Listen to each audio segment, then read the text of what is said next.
Begini Mbak Woro ya, ya ini Mbak Woro. Saya sebetulnya sebagai yang dituakan di panti itu sangat prihatin ya dengan kondisi-kondisi di luar gitu ya, yang secara umum pencak silat, secara khusus itu pencak silat yang pendirinya itu asalnya dari sini.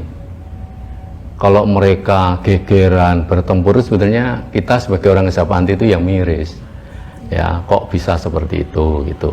Jadi saya berharap lah ya saya berikan hanya saya yang benar-benar memang pendirinya itu asalnya dari sini dan pernah belajar di sini, minum air panti ya, diberikan keilmuan di sini, belajar di sini, serta sudah sumpah di sini.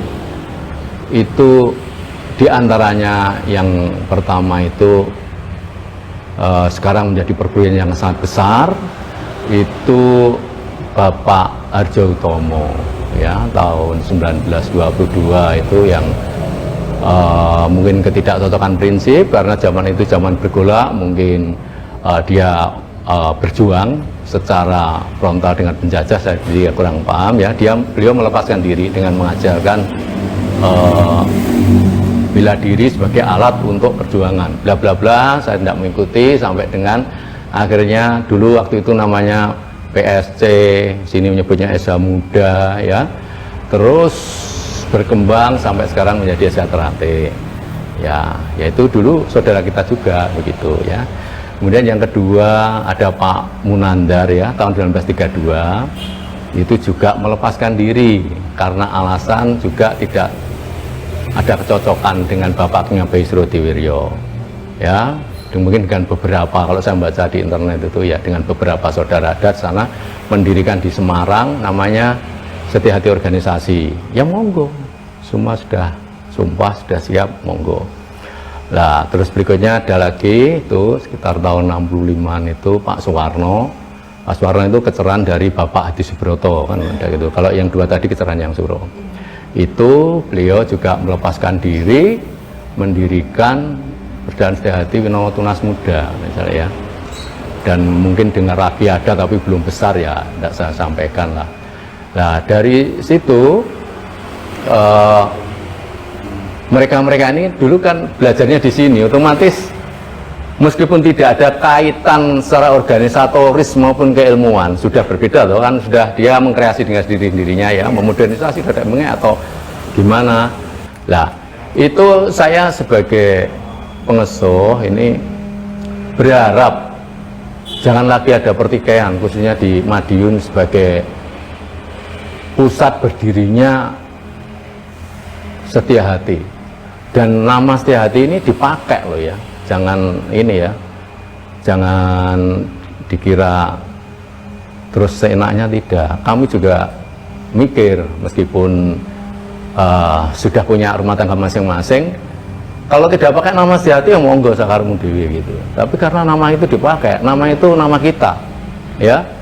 Lah karena beliau ini memakai nama Setia Hati ya, sudah barang tentu tetap menyangkut kita. Katakanlah sebuah sekolah, dia SMP 1 misalnya, terus dia di luar berbuat jahat misalnya ya, wah teman-teman ya dipanggil, dia tidak bisa lepas dari murid SMP 1. Nah itu loh, kita agak miris.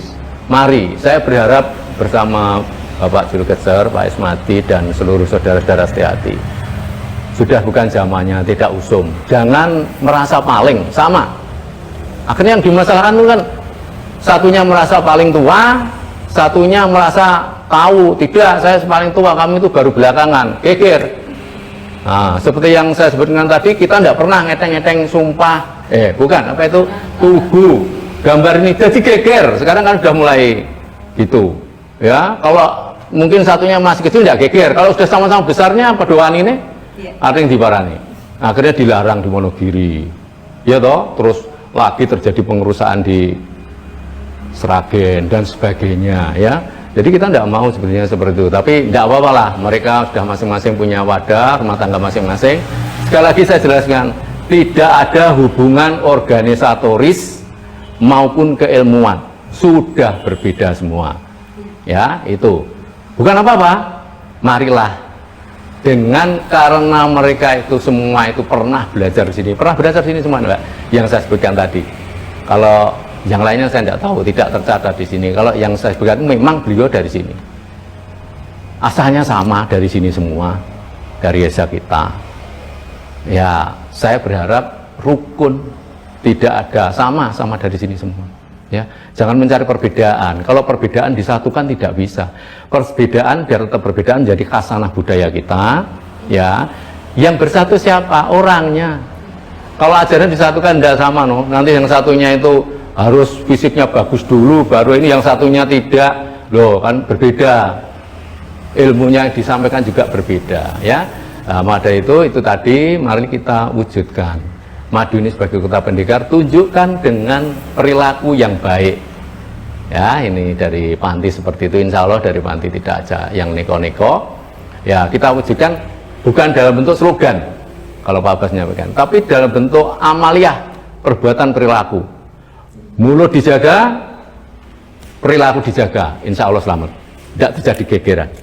Nah, itu dari Panti seperti itu ya. Jadi mulutnya celumetannya dijaga, ojo wis, wah.